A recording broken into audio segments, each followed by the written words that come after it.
This is the Nomad Futurist Podcast, a podcast about the evolution of technology, society, and transformation. Connect with us, share your thoughts with us at nomadfuturist.com. Let's get this started. Here are Phil and Nabeel. Hello. Welcome to Nomad Futurist. This is your co-host Nabeel Mahmood from Kailua Kona, Hawaii.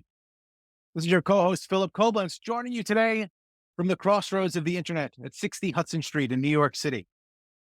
And I'm Isabelle Paradis, president of HOT TELECOM. I'm present day in the UK, north of London. But originally, I'm from a small town in Quebec, 5 hours north of Montreal, called Chicoutimi. Chicoutimi. All right. So Chicoutimi sounds good to me. But it's a word, actually. That means the end of the deep water. There's a big fjord coming in, and it's amazing. It's really pretty. But it's really cold in the winter. So think twice if you want to go there in the winter. Wonderful. So do you live in the UK now permanently, or are you still a Canadian? Yes, I'm still a Canadian, but I live in the UK permanently. Isabelle, thank you again for taking the time to join us today. We've been wanting to get you on board for a while. Last we saw you was at PTC in Hawaii. So could you share with our audience at a very high level, what do you do? That's a very good question. Actually, I should say, what don't I do? Because I feel like I'm doing a lot of things. But basically, I run this company called HOT TELECOM.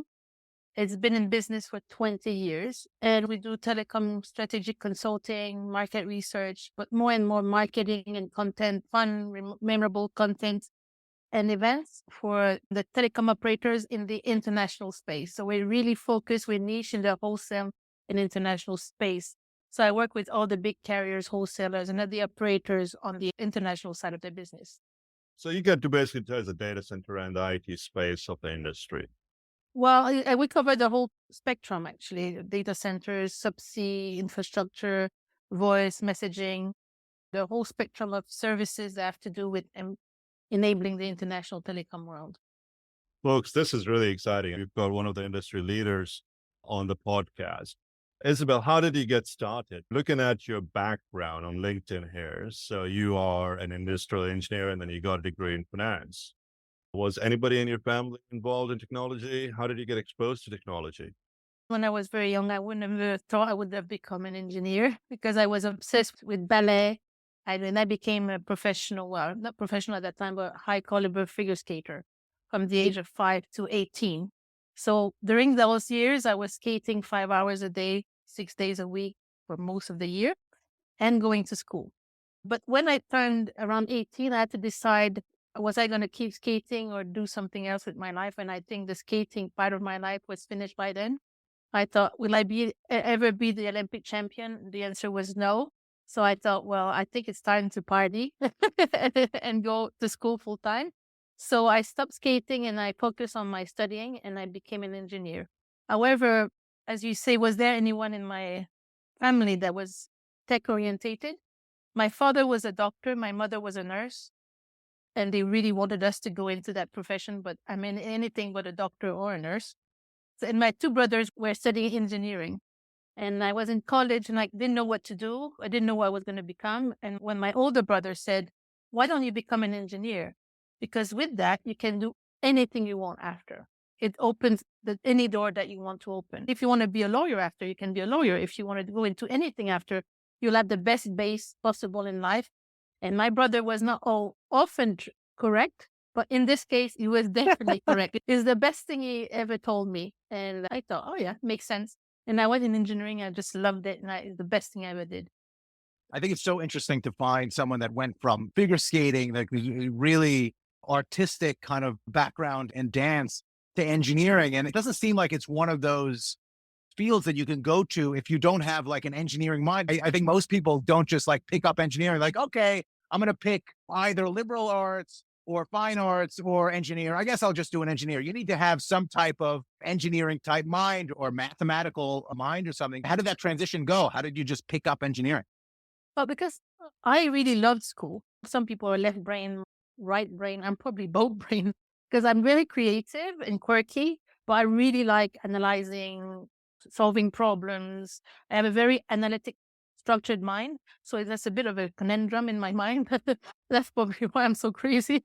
So I have the creative side, but I really like school and I really like solving problems. So I was right in my element in engineering school. I'm a girly girl, I think. So it proves that you can be a woman. And I say that to many women that I talk to, the young women, they think, oh, how should I ask them? I'm not comfortable on stage. Should I wear a dress? I said, listen, be yourself. If you're a woman, you be yourself. That's the best self you can be. If you pretend you're someone else, it's not going to happen. You're going to fail. So it proves that you can be both very creative and womanly and engineering. My brain is very analytic and I love it. So I was very, very happy at engineering school, I must say. And how did you end up picking up industrial engineering over anything else? What you picked up versus what you're doing today, it's like totally on the opposite spectrum. So how did you end up picking up industrial engineering? Because the industrial engineering was probably the engineering that was also very close to administration. So managing, it was industrial engineering in some ways, the management of engineering. And I also like this management part of the business. So it was a best of both worlds. I learned the technology, I learned how everything worked. And also I learned how to manage it. And it's how kind of what brought me to my MBA after. So it's kind of an evolution. I covered the technology part and the management part. And after my engineering school, I thought, am I ready to go to work? I was quite young. I thought, maybe not. And I always dreamt to do an MBA. Don't ask me why. Since very, very young, I was in high school. I thought one day I'll do an MBA. And I had the choice to go to work after my engineering school or do an MBA. And normally you're supposed to go and work and have experience. But they gave special passes to 2 people from my school to do the MBA right away without working. And then I did the MBA right away because I thought if I don't do that now, I'll never go back. Once I start working, I'll never come back. So I did my MBA in finance because I thought I'm a bit weak on the financial side of my brain. I need to improve my knowledge around finance. So I did an MBA in finance and then I started working after that.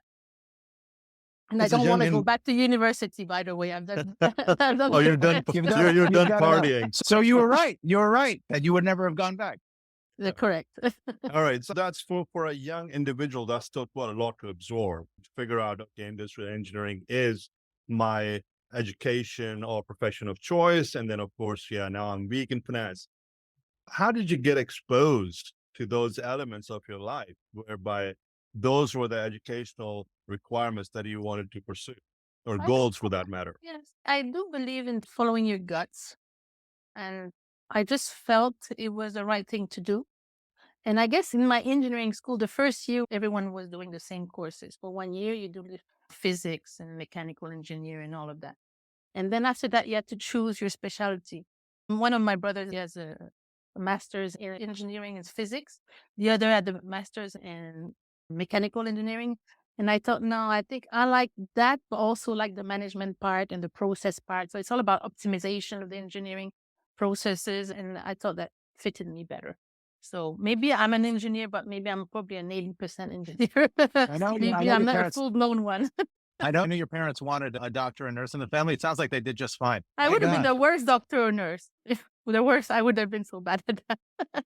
I think when you're a doctor or a nurse, it's a calling. It's almost like when God calls you. If you have to do that, that's what you need to do. If you don't do that, you'll be real unhappy. And I didn't have that calling at all. I think what's interesting is you hear doctors and nurses sometimes talk about the human body and the way engineers, talk about things where it's all just circuitry. And I could never get past like the blood and the guts and stuff. But doctors are able to like separate themselves to a certain extent from some of the gooey pieces of being a doctor. And they look at it as this bone is connected to that bone and this circuitry manages that circuitry and all that. So I don't actually think it's hugely divergent from engineer. You just have to be able to actually not be completely freaked out by all the gory elements of it, which freak me out. Or the emotional. I think I wouldn't have been able to cope with the emotional. The gore you get used to, I think, like most things. Right. But it's more the emotional side. I don't know. I didn't have that in me. No question. So you graduate with what is arguably a spectacular couple of degrees, right? Engineering and then an MBA in business. And then what? What do you do next? Well, when I finished, it was right in the middle of the recession. It was in 1993. So it was quite difficult to find a job. So I looked for a few months and I was really struggling. But one of my friends that started at Teleglobe, which is now Tata, and she really liked it. And After Christmas, there was a job in the newspaper. In those days, you look for jobs in the newspaper. In those days, you still had access to a newspaper. So I looked and I saw a job opening at Teleglobe, and I thought I'll put my CV in. And I did, and I had an interview and they accepted me. And it was one of the best days of my life. I was so happy because I thought now I'm really starting the next phase of my life and it's going to be amazing. And actually it was. Teleglobe was one of the best time in my whole career. It was an amazing place. And that was in Quebec? Yes, in Montreal. So Teleglobe at that time was a monopoly, was just becoming a non-monopoly. And it had a really young new CEO, Charles Sirois. And he was a real visionary. And he knew that to transform the company from a monopoly to something more competitive, he had to do something drastic. So he hired maybe 30 to 40 young people from different backgrounds, from economics, from political background, engineers, marketers, the whole spectrum. And he brought them in as triggers for change. And it really worked. So I was part of that cohort, which is why I'm such a believer in young people coming to the industry and making a change. So he brought us in and put us in marketing and product management and engineering and all of that. And we transformed, not just us, but we were able to help transform the company. And within a number of maybe 3 years, 4 years, the whole company became a monopoly to one of the leading wholesalers in the industry. So that's why I'm such a believer in bringing young people to trigger change and innovation. Well, we'll talk about young people in just a bit. As a matter of fact, I mean, this whole platform is designed for them. So engineer to sales and a lot of other things. How did you end up picking up marketing? I mean, again, that's like a diversion from where you were in your educational path. So It's how did my that come creative about? brain that was still Right. there. Right. So it's like a constant fight between The ballerina came back. So I started as a product manager or junior product manager. I think it was product specialist, it was called. And it was something called like VPN. And I was even a product manager for Telegraph and Telegraph at that time. It still existed. And I was one of the product manager there. But I started in product management. And when you manage products, you have to do the whole spectrum. So you have to deal with sales, you have to deal with marketing, with technology, with the engineers, the whole 9 yards. And I really liked that job. But I kept liking the marketing part and the promotion and how do you sell this product and how do you brand it. And so that's always been in my mind. But I was doing a more technology oriented job then, but it's always something that I like to do. So then I became, from a product manager, I became a regional director. At those times, you had accounting rates in the voice business where you negotiated with all the operators in the world. So I became a regional director, and I negotiated these rates in the Caribbean. Then I was in Africa, then Europe. So I did multiple regions. So I learned so much from that. So in my life, it's always both the engineering technology part and the creative part.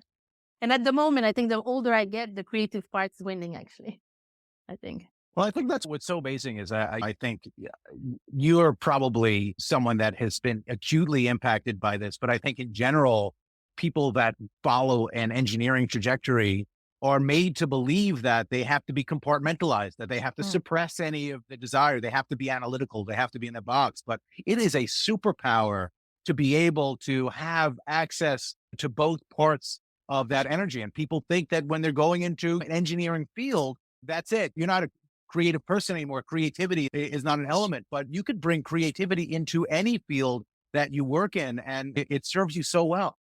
Yes. And any girl out there wants to go to engineering school, please go, because you will learn the best tools to survive and to succeed in life. First of all, you'll learn how to solve problems. So you develop a good analytic brain. You learn to work in teams and solve problems with other people and get projects done together. And you'll work super hard. I think that's where I worked the hardest in my entire life. So after that, you're prepared for anything because you're prepared to solve problems. You're prepared to work with other people and you're prepared to work hard. And these are all the bases that we need in today's society. Solve problems, be creative, and be a team player and be able to put the hours in.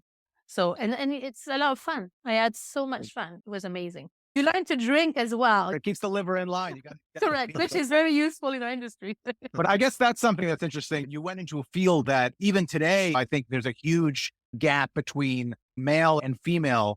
And it sounds like you had a fairly progressive CEO at the time that was running the business that was into it. But did you ever see any issues with being a female coming into that as a product manager, as trying to market or even sell some of those services being taken seriously? Was that ever something that got in your way or that you saw? Well, I would say 99% of the time, no. And also, it's always a question of perspective because I've been raised with two brothers. I went to engineering school, so I was used to being around guys and I was happy being around guys. I was comfortable. And I never really thought, maybe I had situations where because I was a woman, I didn't get something, but maybe I didn't analyze it in that way. Maybe I thought I didn't get it because I wasn't good enough. I didn't automatically think it's because I'm a woman. And I often tell women, don't spend any time on this. If someone puts barriers in your way, find a way around it. Don't think, oh, why me? Why is that? Because I'm a woman, I'm persecuted. No. The thing is, there's a barrier. How am I going to spend your time thinking, how am I going to get it done? So I think that's my perspective. First of all, I don't mind being around men, working with men, because I've always been around men. But also, I don't spend any time. So often I'm in a conference, and I remember once I was in a room and maybe with 250 people and a conference and stuff. But the person with me turned around and said, do you realize you're the only woman in the room? And I looked at it. I didn't even realize it. I thought, Right. I don't care. Actually, it's good. And I interviewed once, I did some interviews for a while at C-level women to profile their view of the business. And it was at the time the CEO of Telia, she was a woman. And I used to ask them about business. And at the end, I was always asking them one question about being a woman in business. So I asked her, what do you think? What's the trick? And she said, actually, being a woman in telecom is a plus because if you go on stage, you're the only woman on stage. You're in the room, you're the only woman in the room. You already differentiate. You're already different. And people will remember you from the start. Now, of course, you have to speak very intelligently and then prove that you have the content behind but use that to your benefit. Use that as an advantage. And after that, actually, it's a benefit. It's not a minus. I think it takes so much confidence. The way you speak is so confident, right? I think confidence is a huge boon really to anyone doing anything. To a certain extent, life is a confidence game. And do you think any of that confidence, do you think it came from the competitive elements of figure skating? You go back and you look at some of the things that you had to go through being competitive figure skating. You gloss over it because I was a figure skater and then I became a this. But the amount of effort you need to put, the amount of trust in yourself, the amount of trust in the process and the amount of discipline, how much of those elements, maybe not specifically that you can point to, but now looking back, how much of that do you think impacted who you are and how you approached any of the things that you've done in your career? I think a huge, huge part. Because, I mean, I wasn't always that confident. If you look at my 18-year-old self, I wasn't like me, of course, which is a shame. I would like, often when I talk to young women, I'm trying to help them be more confident because I think that's the start of everything. But I think my skating, it was so hard because skating 5 hours a day, you fall on your backside millions of times, but you have to get up. There's no way you can't quit. So when you practice jumps you've never done before. You will just fall. And you just learn to get up and get up. And I think that's part of life. Learn to get up and learn to push and continue. Just continue. You can't stop trying. In skating, that's how it is. The only way you get to be a champion is by never quitting. And it gives you that gut and what it takes to keep going and to keep pushing it. Also to keep trying to improve yourself and also trying to do things you're not comfortable with. That's another trick that I try to tell young women. It's really stressful. Like the first time I presented on stage, I thought I was going to faint. But then you do it again and it's easier and you feel less like you're going to faint. And the third time, actually, it's not that bad. And the more you do it, actually, now I go on stage. Of course, you always have the good nerves. You have to have good nerves. But once you go on stage, you yourself. As long as you talk about something, what's the worst that's going to happen? And my partner, who is also what used to be in telecom, is retired now. So he's a very good speaker. I said, I don't know. I won't be able to do this. And then he said, listen, sometimes you need to take a step back. What's the worst that can happen? Let's say you go on stage and you forget something to say. First of all, no one knows what you're going to say. So no one knows. And if you make a mistake, who cares? The people in the room, they don't care if you make a mistake. They want you to succeed. They want you to do a good presentation. So you make a joke out of it and you go on. And when I realized that, it changed my whole perspective. I go on stage, I'm myself, number one, that's very important. And you have a good energy. Energy is another very important part of life, positive energy. And you talk about something that you are passionate about, and then nothing can go wrong with that.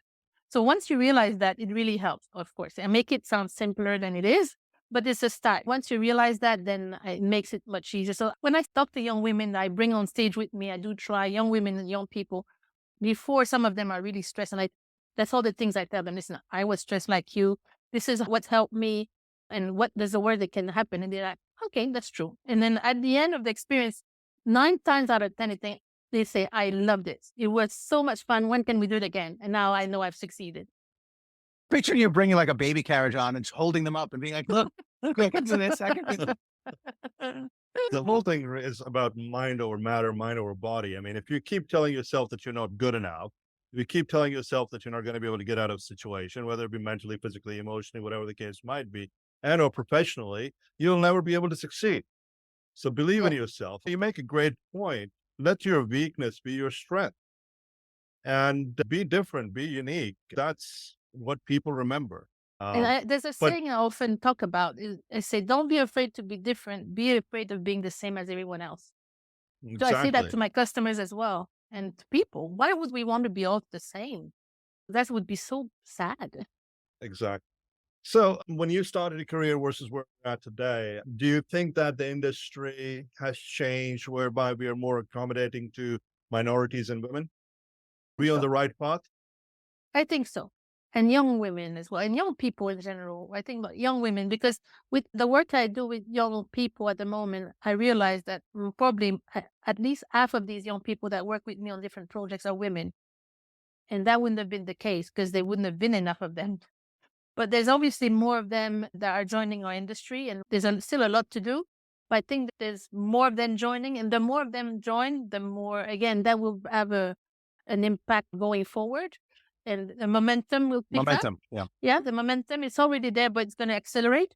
And I think it's definitely on the way. I mean, in Canada, it wasn't so bad. So I come from Canada. I was quite privileged. But I think now in other regions where maybe it wasn't so equal before, it's starting to change more and more. So yes, I think it's getting better. Well, I think that's the thing, right? The more women, the more minorities, the more people across different demographics join our industry and then evolve in our industry and become leaders in our industry. It's their life experience that's going to inform the types of people that they hire, the types of people that they bring into our sphere. So we need to essentially, as Nomad Futurist Foundation, as what you're doing with the PTC Beyond program, all of those things are designed so that we can plant the seeds that then change how our industry looks and feels and acts moving forward. And also there's more and more women CEOs. So that's also quite important. So young women see these women in these power positions in some way, and they say, yes, it can be done. So why not me? So it's all these different things will make a difference at the end. All right. So now in your journey, you've done quite a bit still in telecom, and there is a massive shift whereby you are principal of your own company. You're an entrepreneur, you're founder and president. How did that come about? Again, it's like shifting the planes massively. It's not like a simple career path change. It's like, okay, I'm an entrepreneur all of a sudden. How did that come about? Tell us about that journey. Yes. One problem I have is I often choose the most difficult path. If there's an easy way and a difficult way, for some reason, I'm a masochist. I like the difficult way. But that's why we get along. Yes. But joking apart, so when I left Teleglobe, I started doing some consulting. My ex-boss then left Teleglobe and started a consulting company. And she came to see me and she said, Isabelle, do you want to come and work with me? We're going to help operators to kickstart their international business. So I said yes. And I joined her and I worked with her for a while. But in parallel, I met this gentleman who was English, also from telecom. And we had a long distance relationship and for 20 years. But you'll be happy to know I do live with him. But for 20 years, he was in the business traveling all over the world. I was traveling as well. And I thought, well, if I continue having that job where I can't travel and I'm stuck in Montreal, I will never be able to be with him. So I decided to see what's the most flexible lifestyle I can have. So that would be to start my own business because I'm my own boss. I can decide where I work from. So 20 years ago, I was working remotely. So I was working from home or from the customers. So I started my own business. I did some consulting. The original Nomad, Isabelle Paradis. Yes. So I did a project to help kickstart the international carrier business because my partner was in Singapore at the time. So I found that project there while he was there. So I was able to be there, but also my mother was in Montreal. She wasn't very healthy. So I needed to be with her as well. So I was kind of in between the two. So I had to be able to spend time with my partner and time with my mother. So I used to do 2 months wherever my partner was, and 2 months back in Montreal to be with my mother, to spend time with her. She used to live in my house.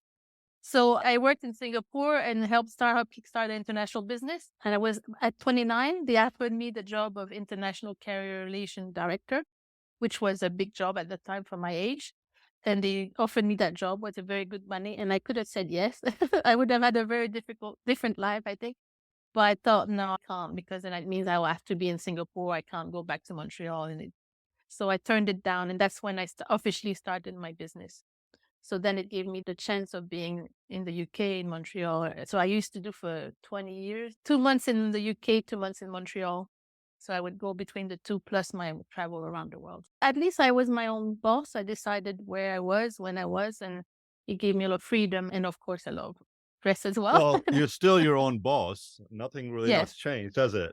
No. But at the time, I was moving everywhere. Now I'm in the UK full time. So there's a much more simple life now. I'm picturing it, and I'm like, you know what? Yeah. Maybe my commute from Jersey to New York today wasn't as bad as I thought. Yes, you have to be a little bit crazy to be doing what I did. But that's actually, I'm only 35. All the wrinkles there from my complicated Yeah, life. it's the time lapse. But All in right. life, you do what you feel you have to do. And it's not always easy, but I did what I felt I had to do. It takes a lot of bravery. I think most people, they're offered a big job, they would just take the job, because how could you not take it? I mean, you really need to believe in yourself and like be able to follow a path that you know morally is right, even though admittedly it's the hardest one. Yes. And it was very hard, I can tell you. Right.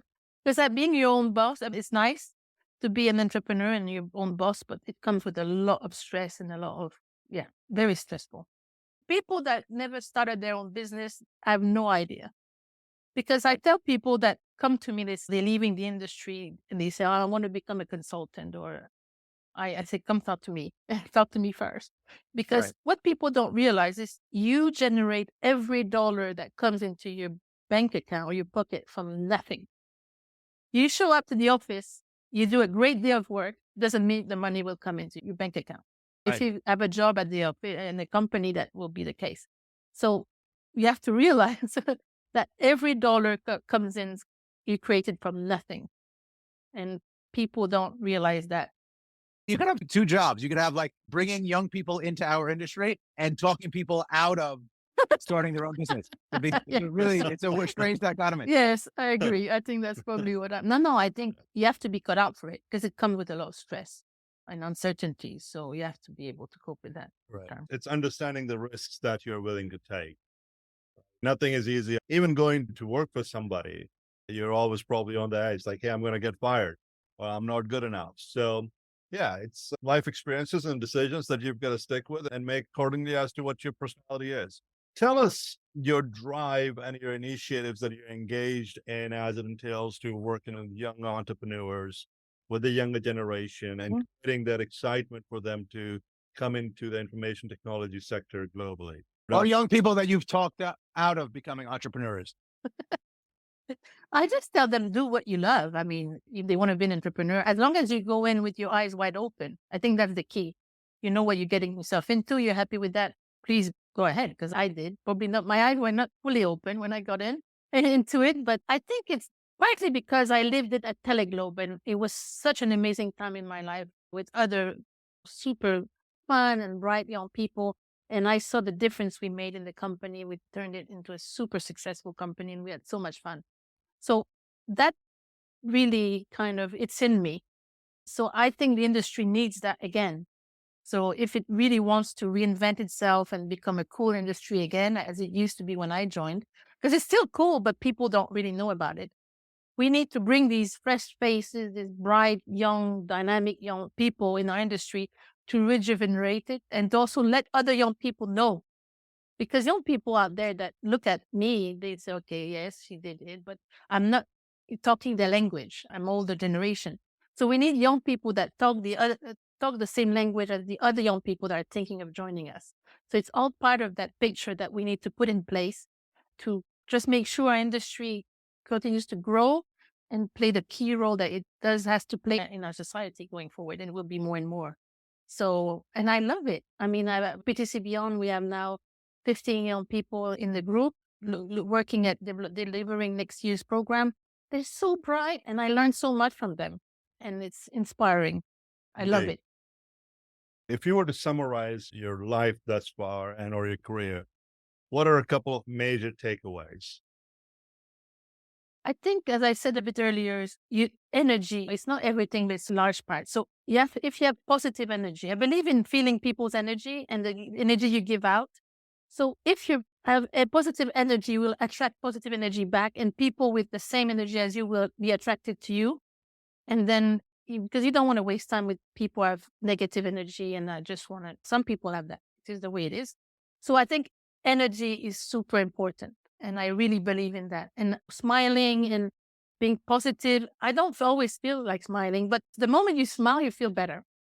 And then people smile back, and they come and they're attracted to you, and they have this great vibe, and it just gets you to a better place. So I think the energy is a lot, and giving back is also very important, because actually when you give back, you receive so much more in return. I know it sounds cliche, but it's the truth.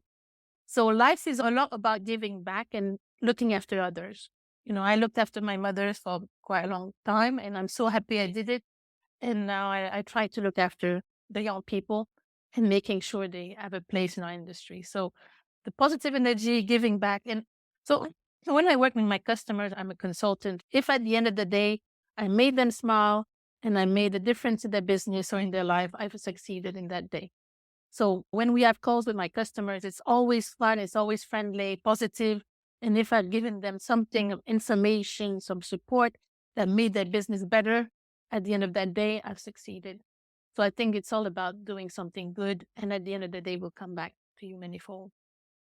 Well, thank you so much for taking the time to join us today. And it's been so exciting to get to know you, and have had the opportunity of working with you at PTC and PTC Beyond. And I look forward to continue to expand the relationship and the strategic initiatives that all of us over here, Phil, myself, and you are working towards, and creating that level of excitement and demystifying technology, and also opportunities for the younger generation, minorities and women combined, to come into our space. Isabelle, thank you for everything that you do and being an advocate and ambassador for the younger generation. And thank you guys for doing these initiatives, because they're so important. So without you, these types of things wouldn't happen, and let's work together in making the industry better. You're the best, Isabelle. Thank you. This has been great. Nothing lasts forever. Markets will come back, currencies will rebound, businesses will go on, and we will all move on. That could happen next week, next month, or next year. At Nomad Futurist, we're confident that those who prepare rather than panic will come out of this stronger. Thank you for joining us. This has been brought to you by Nomad Futurist. Check us online at nomadfuturist.org. And thank you for listening and subscribing, as well as your continued support.